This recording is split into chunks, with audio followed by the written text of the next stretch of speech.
Well, when you did the cabinet reshuffle recently, you dropped 5 ministers, you appointed 7. Now, many Nigerians thought this was too little, too late.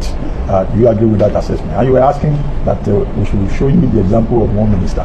Take Minister Nyesom Wike of the Federal Capital Territory. He is the most controversial minister in your cabinet. And in recent times, Nigerians have been crying out that he's grabbing land, he's demolishing buildings, he's acting beyond his powers. Are you concerned that Nyesom Wike could become a political liability for you? He's a good man. Nyesom Wike is a performing minister. Nigeria lacks compliance, period. We don't pay our ground rent on time. We don't calendarize things to do. We see compliance and see inconveniences. I drop my hat for him. His name is Chukwundi. He is 38 years old. He drives a bus for a transport cooperative in Port Harcourt, the Rumuola route, from the PH City Center out to the housing estates. He has been on that route for 11 years. He knows the potholes, the traffic bottlenecks, the market days, and the political seasons. He voted in 2023. For the first time since 2011, he voted for Peter Obi. He and the other drivers in his cooperative's rest yard talked about it for weeks. They talked about electricity, about fuel prices, about the NDDC projects that arrive, fail, and disappear, about who actually comes to Port Harcourt and whose people actually benefit from the contracts. Last week, one of the drivers came into the yard and said, "You hear what Wike said? He said, cancel rivers from your calculation. The only man counting rivers is Tinubu." Chukwundi started his engine. He did not say anything, but he thought about a specific thing. Wike is not the governor of Rivers State. He is a federal minister. He lives mostly in Abuja. He has not been on the Rumuola route in years, and he is telling the world that he alone will decide where Chukwundi's vote goes. What is happening in Chukwundi's boss yard is really about a political arrangement that almost nobody is fully analyzing. How one man, not elected, not in the APC, still technically in the PDP, has become the single most valuable political asset in Tinubu's entire 2027 re-election operation, and why that arrangement is both more powerful and more fragile than it looks. Stay with me. Before we go deeper, if you are just finding Naijanewswatch, welcome. This channel exists to break down what is really happening in Nigerian politics without the noise and without the spin. If that is the kind of analysis you enjoy, hit subscribe and stay with me, because this story is about to get a lot more interesting. Let me build the Wike story from the beginning, because his role in 2027 cannot be understood without understanding how he got here. Nyesom Wike was governor of Rivers State from 2015 to 2023. He governed with a style that combined high-visibility infrastructure delivery, flyovers, courts, roads, institutions with his name on them, with an iron grip on the state's political machinery. He became the most powerful PDP figure in the South-South. When the 2023 PDP presidential primary produced Atiku Abubakar rather than a southern candidate, Wike refused to accept the result. He led a group of 5 PDP governors, the G5, who demanded that PDP's chairman resign as a condition of supporting Atiku. That standoff never resolved. Wike and the G5 effectively torpedoed Atiku's 2023 presidential campaign by withholding support. For Tinubu, Wike was the most valuable non-APC asset in the 2023 election. A serving PDP governor controlling the Rivers State government, actively undermining the PDP's presidential candidate. That is the kind of operation that money alone cannot buy. After the election, Tinubu rewarded Wike with the most prestigious ministerial appointment in Nigeria, FCT Minister. The Federal Capital Territory, Abuja, is the seat of power, the most visible infrastructure project, and the political heart of the country. An FCT minister who delivers roads, bridges, demolitions, and market stalls in Abuja is an FCT minister who is visible to every federal official, every diplomat, every Nigerian who works in or visits the capital. And now, in 2026, Wike is doing it again. Still technically in the PDP, still not an APC member, and declaring last week that if anybody is counting rivers, go now and cancel it. The only person who counts is Asiwaju Bola Ahmed Tinubu. Just 2 days ago, he dismissed reports that he was lobbying for the position of campaign DG for Tinubu's APC Presidential Campaign Council, saying he does not need any formal position to deliver results. That is where we are, and it's more complicated than it sounds. Let me explain the institutional rules that make Wike's position so unusual and so powerful. The FCT Minister has sweeping executive authority over Abuja. Unlike other ministers who manage sector policies, the FCT Minister exercises powers that are closer to those of a governor, controlling land use, managing construction permits, directing demolitions, awarding infrastructure contracts, and overseeing the security of the capital. Under the current structure, Wike has used this authority visibly, commissioning roads, demolishing illegal structures, and building FCT infrastructure at a pace that gives him a steady stream of ribbon-cutting optics. This ministerial power is also patronage power. The FCT is the second largest concentration of federal civil servants, diplomatic missions, and professional-class Nigerians outside Lagos. The infrastructure projects Wike commissions create contracts that flow through networks of contractors, suppliers, and subcontractors who are beneficiaries of the ministry's spending decisions. That contractor network is simultaneously a political network. In Rivers State, Wike no longer holds formal power. The governorship belongs to whoever won the 2023 election, Fubara, now reconciled with Wike's camp, who is an APC governor. Wike said this reconciliation will significantly bolster political stability and strengthen organized efforts to mobilize electoral support for President Tinubu ahead of 2027. Governor Fubara is APC and is now cooperating with Wike's political direction. This means the formal state machinery of Rivers, the civil service, the local government chairman, the state contractor networks is aligned with Wike's political objectives. The gray area is Wike's continued PDP membership. Although Wike remains a member of the PDP, he has repeatedly declared support for Tinubu's re-election, a position that has put him at odds with sections of his party and continues to fuel speculation over his political alignment. A senior minister in Tinubu's government who is simultaneously a member of the main opposition party's structure in Rivers is an unusual political figure. He can claim independence from the APC while delivering its results. He can dismiss discussions of campaign titles while committing to produce its outcomes. That dual positioning is precisely the gray area that gives him influence with both political communities simultaneously. Now, let us map exactly what Wike delivers to Tinubu, because his value is specific, quantifiable, and irreplaceable. Value number 1. Rivers State votes. Rivers State is one of Nigeria's most populous and most contested states. In 2023, Peter Obi won Rivers State's presidential vote. The South-South generally performed strongly for the opposition in 2023. Wike's declaration that a broad political coalition comprising members of the PDP, APC, Labour Party, Action Alliance, and other political groups has resolved to work together in support of Tinubu's re-election is not just words. It's a description of a cross-party political machine he has built in Rivers State using his FCT minister position, his contractor networks, his personal political relationships, and his 3 years of post-governorship influence maintenance. If that machine delivers Rivers for Tinubu in 2027, a state that voted against Tinubu in 2023, it's a net gain of a major South-South state. It validates the South-South consolidation strategy. It proves that Wike's value was worth the FCT appointment. Value number 2, the FCT. Abuja voted overwhelmingly for Peter Obi in 2023. The FCT is the most concentrated urban professional electorate in Nigeria.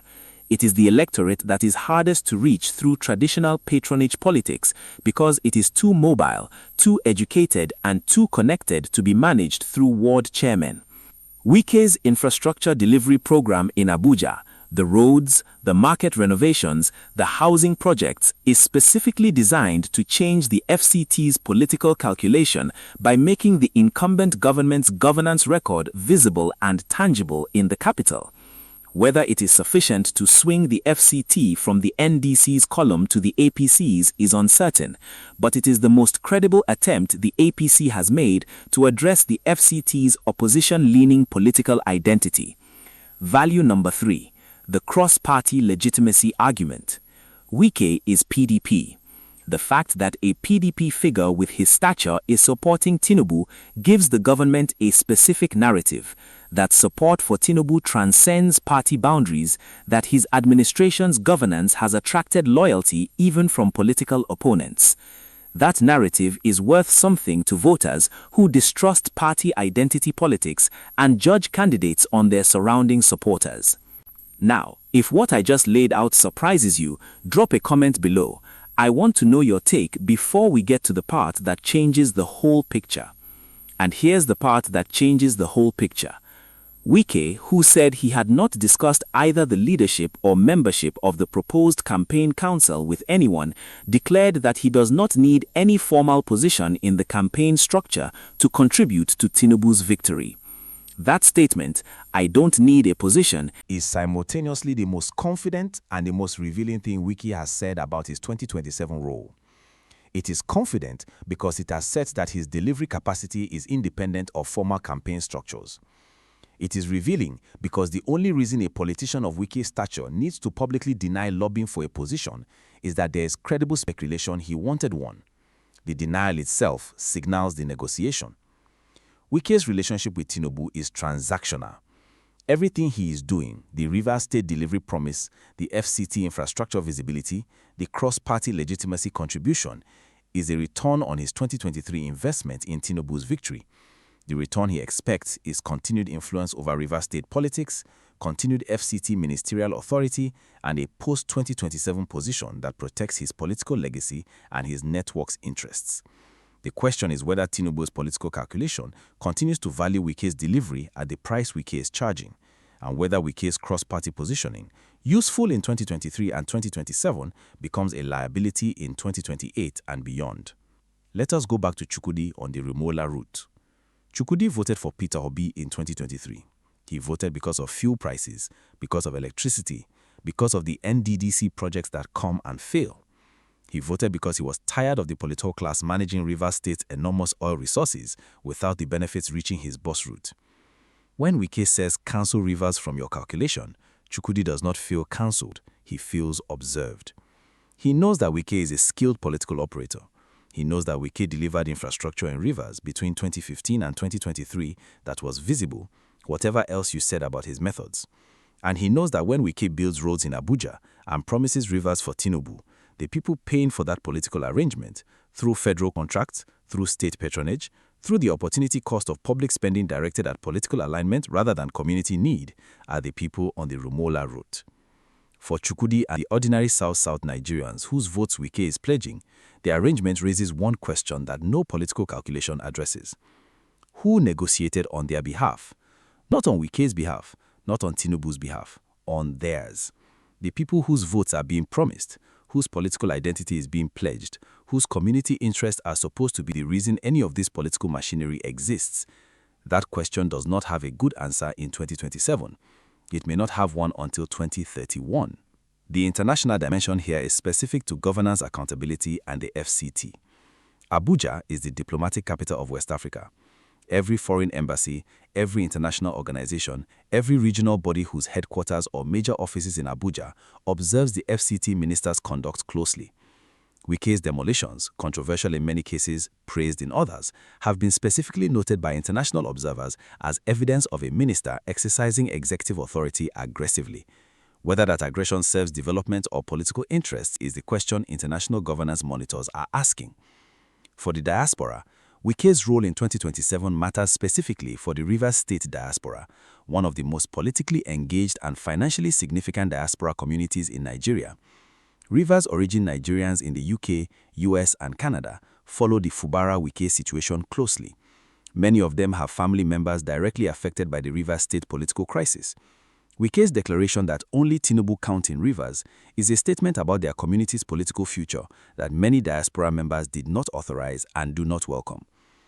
Let me give the strongest argument for why Wike's value to Tinubu is being overstated before explaining where that argument misses something important. The argument is this: Wike failed to deliver Rivers State for Tinubu in 2023. Peter Obi won Rivers.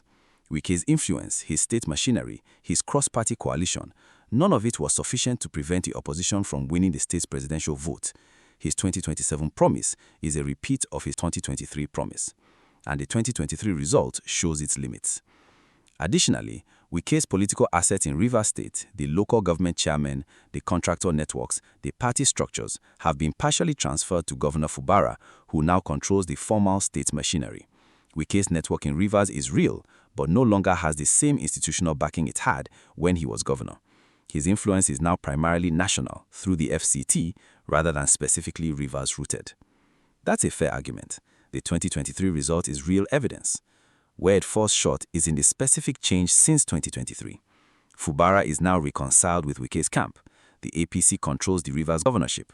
The cross-party coalition Wike described at his media chat, PDP, APC, Labour Party, Action Alliance members all committed to Tinubu, is a broader machine than anything he managed in 2023. And the opposition's 2027 position in Rivers is weaker. Peter Obi is on the NDC platform rather than the Labour Party, with three-party changes eroding some of the spontaneous obedient energy that produced the 2023 Rivers result. The honest answer is that Wike probably cannot guarantee Rivers for Tinubu, but he can make the contest significantly harder for the opposition than it would be without him. In an election where every state matters for the 25% threshold, that hardening effect is worth the FCT Ministry appointment. Here is what to watch between now and January 2027 in the Wike-Tinubu dynamic. Watch whether Wike is formally appointed to any role in Tinubu's presidential campaign council. He has publicly denied lobbying for the DG position, but he has not said he would refuse it. A formal campaign council role, whether DG or another senior position, would change his public positioning from independent political ally to formal APC campaign operative.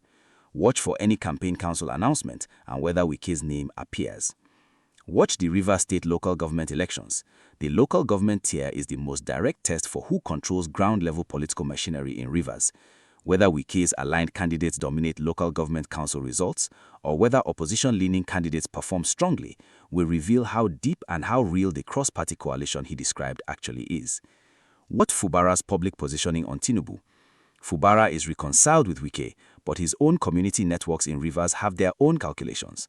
Whether Fubara actively campaigns for Tinubu, appearing at rallies, mobilizing his civil servant contacts, directing state resources towards presidential campaign support, or whether he cooperates minimally while maintaining political distance, will tell you whether the Wike-Fubara reconciliation is operational or cosmetic. Watch the FCT's 2027 presidential results specifically. In 2023, Obi won the FCT with 57%.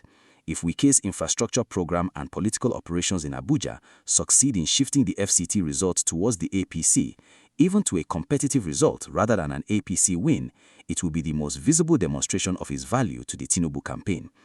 If the FCT remains strongly NDC-leaning, it undercuts the argument that his FCT platform is delivering political returns. Worst-case scenario for Tinubu without Wike. Rivers State goes strongly opposition, the FCT delivers another Obi-style result, and the South-South consolidation narrative collapses. In that scenario, the APC's 31 governors count does not translate into the South-South vote share needed to win 2027 comfortably. Best-case scenario for the Wike-Tinubu arrangement, Fubara's state machinery delivers Tinubu above 40% in Rivers, Wike's cross-party coalition holds together through the election, and the FCT shifts from 57% Obi in 2023 to something closer to competitive, even 45-55, because of Abuja's visible infrastructure improvement. In that scenario, Wike's value has been definitively proven, and his post-2027 political position is secure. At the beginning of this video, Chukwudi started his bus engine after hearing Wike's declaration. He did not say anything. He thought about who was being promised without being consulted. Here's what I can tell Chukwudi. Wike is not promising Rivers State to Tinubu out of loyalty. He is not doing it because he agrees with Tinubu's governance. He is doing it because the arrangement serves his interests, his continued ministerial authority, his contractor networks, his political legacy in the South-South, and his claim to a future in Nigerian politics that survives the 2027 cycle. Tinubu is not keeping Wike as FCT Minister because he trusts him. He is keeping him because Wike's value, cross-party legitimacy, Rivers State access, FCT delivery optics, and the political utility of a PDP man who publicly defected from his own party's presidential candidate has been demonstrated and is being repriced for 2027. This is what Nigerian political alliances look like from the inside. Not loyalty, not ideology, mutual utility managed in public declarations and private calculations. For Chukwudi on the Rumola route, the question is, does this arrangement produce anything for his fuel price, for his bus route's road surface, for his cooperative's ability to operate, or does it produce what every Nigerian political arrangement of this kind has produced in his lifetime? A different set of names in the same positions, with the same contractor networks, extracting the same resources from the same communities. That question is not answered by Wike's monthly media chat. It is answered by what Chukwudi finds on his route in January 2028, 12 months after the election, when the cameras have moved on. What do you think? Is Wike genuinely delivering for Rivers State, or is this just a different arrangement for the same game? Drop your analysis in the comments. If this breakdown gave you clarity on what is really going on, do me a favor, share it with one person who needs to understand this. Like the video, subscribe to Nigerian News Watch, and I will see you in the next one. Stay sharp.